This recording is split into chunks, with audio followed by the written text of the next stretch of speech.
Assalamualaikum warahmatullahi wabarakatuh.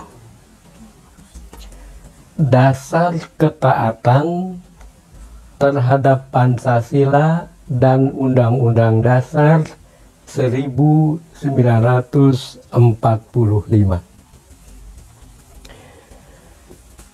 Surat An-Nisa yang pernah dikutip menyatakan, "Wahai orang-orang beriman, taatlah kalian kepada Allah, taatlah kalian kepada Rasulullah, dan taatlah kalian kepada ulul amri." Atau dalam naskah aslinya ulil amri. Ulil amri minkum, ulil amri di antara kamu, di antara kalian. Sedikit mengulangi apa produk ulama dan umaro. Produk ulama yang murni terkait dengan agama adalah fikih. Cabang-cabang fikih banyak sekali. Ada bidang ibadah, ada bidang muamalah. Dan di antara bidang muamalah adalah muamalah yang terkait dengan ketatanegaraan atau kenegaraan. Kalau menyebut negara, tentu terkait di dalamnya bangsa, masyarakat, ya. Dan tentu juga keluarga dan individu yang berada, yang menjadi warga negara dari negara yang bersangkutan.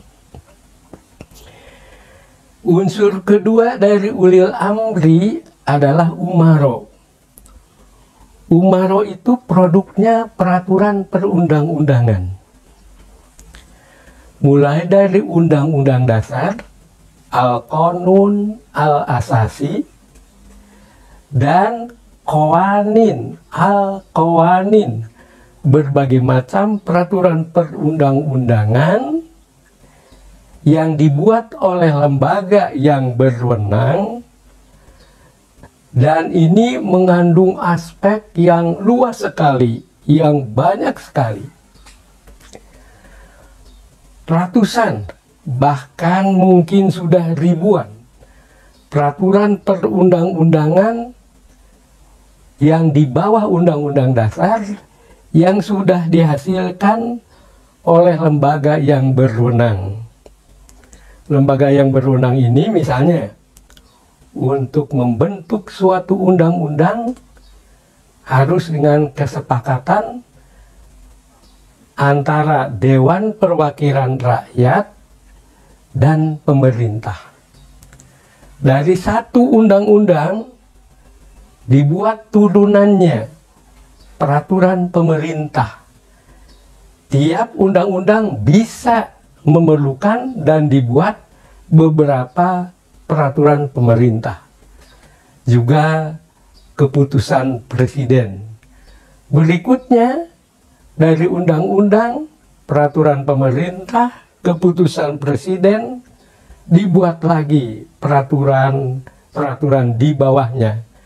Peraturan pelaksanaan yang misalnya dibuat oleh para menteri dan para pejabat pemerintahan lainnya, termasuk lembaga daerah. DPRD berhak membuat peraturan daerah yang bersangkutan. Nah, seperti telah disebut di depan bahwa Majelis Syuro, Majelis Permusyawaratan Indonesia, yang membentuk Pancasila dan Undang-Undang Dasar 1945 itu gabungan. Di dalamnya ada para ulama, para cendekiawan, para ilmuwan di berbagai bidang. Di bidang politik, ekonomi, hubungan luar negeri, dan lain-lain. Ya, maka semua yang dihasilkan oleh umaro, baik umaro unsur ulama maupun umaro unsur pemerintahan, khususnya lembaga pembentuk peraturan perundang-undangan, itu harus ditaati. Harus ditaati. Dan dengan keyakinan saya, dan juga ada yang lain yang menyebutkan Pancasila dan UUD 45 itu bersifat Islami dan dibentuk oleh lembaga yang resmi, itu berarti isinya mengikat dia. Selama dia berlaku, seluruh rakyat Indonesia terikat. Dan ini kalau kita bandingkan dengan Piagam Madinah, di dalam Piagam Madinah itu disebut beberapa kelompok kabilah suku Yahudi, di samping kelompok-kelompok suku-suku yang mukminin muslimin yang berasal dari Quraisy yang hijrah dari Mekah ke Madinah dan yang berasal dari Yathrib atau kota Madinah sendiri. Nah, di dalam Piagam Madinah itu disebutkan bahwa umat Yahudi itu ummatun ma'al mu'minin, satu umat menyatu bersama dengan kaum mukminin. Lalu kaitannya dengan agama, lil Yahudi dinuhum walil muslimina dinuhum. Untuk kaum Yahudi agama mereka, dan untuk muslimin agama mereka. Jadi di sini tidak harus satu agama, ya.